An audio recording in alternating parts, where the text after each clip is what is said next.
Hey everybody, this is Rory McDonald, MacDonald Associates, coming to you with the next episode of Tuesdays with Rory. I am outside right now and actually just recently did a ton of work on my house that I wanted to show you all, specifically the drainage side of things. We live in Michigan. There's super high water table, and one of the things that's super important is making sure that all the water is leaving your property the way that it should.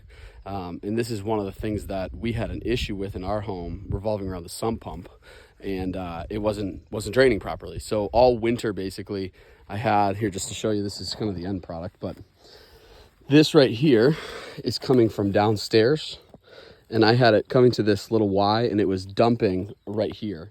It ended up ruining my grass. I got tons of water there. It was a big issue. Anyways, replaced all this PVC. So I have a 1.5 going down into a 2, going down into a 4-inch. That 4-inch runs under the ground about 10-12 feet away to about right here. And then I have corrugated pipe, which is black pipe, and it's wrapped in like this mesh to keep dirt out of the inside of the pipe. And then I ran that. I dug a trench all the way down here, all the way down to my ditch, which is at the street, which, if depending on the city that you live in, it'll depend on if you're able to run your sump pump, run this drain out to your ditch or not.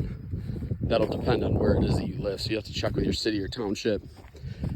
If this is something that you plan on doing, you'll have to check with them just to make sure. But ran it all the way out here. It's like 170 feet.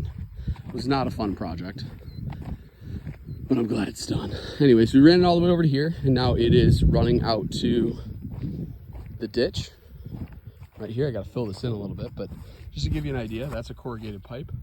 That's the mesh that goes around it.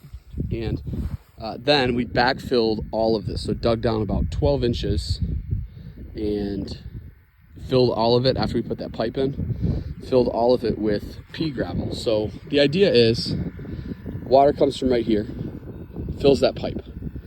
The pipe runs this way, and as it fills up, as that pipe fills up, the water has to go somewhere.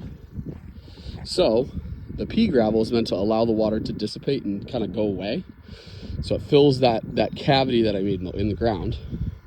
And if it happens to overfill, it makes its way and it dumps over here to the ditch. Hopefully this solves our problem with water being and collecting right in this area, as well as it'll solve the problem with the sump pump not draining properly. So one of the things I want to say in here, though, this project took me about 2 days. I did have to take off time for work and stuff like that for it, which I know some of you might not have that option, but 2 days, it's about a weekend to slam this out and get everything done. The reason why I share that is because I had like 5 or 6 different companies that I had reached out to, landscaping companies, and drainage companies that I reached out to, and I literally never got a call back, which is really frustrating, especially being in the world of customer service, with it being so important. If you know of anybody, I'm actually looking for more work to be done. If you know any landscaping companies or drainage system companies that know and do this kind of work, send them over to me. I just want somebody who's reputable and who's going to answer my my request and give me a quote and come out to the house and at least look at stuff before anything. So if you know of anybody, tag them. I'd love to hear more or meet up with them. But yeah, this is Tuesdays with Rory. Next episode. You guys have a good day, and we'll catch you next time on Tuesdays with Rory. See ya.